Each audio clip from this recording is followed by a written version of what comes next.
Oxirgi 4 ta jahon chempionatining g'olibini to'g'ri taxmin qilgan kompaniya 2026-yilgi mundial favoritini ham ma'lum qildi.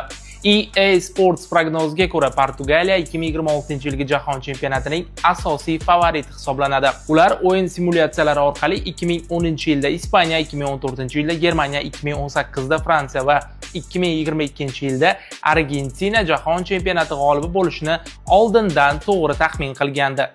EA Sports bu safar Cristiano Ronaldo boshchiligidagi Yevropa Braziliyasini mundialda chempion bo'lish imkoniyatlarini yuqori baholamoqda.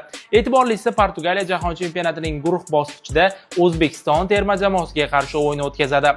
Opta statistik portali taxminlariga ko'ra, O'zbekiston terma jamoasining jahon chempionatida g'olib bo'lish imkoniyatlari 0.07% ni tashkil etadi. O'ylaymizki, bugun Amerika diyoriga uchib ketgan futbolchilarimiz statistik portallarning past bahosiga munosib javob qaytarib, jahon chempionatining kashfiyot termalaridan biriga aylana oladi.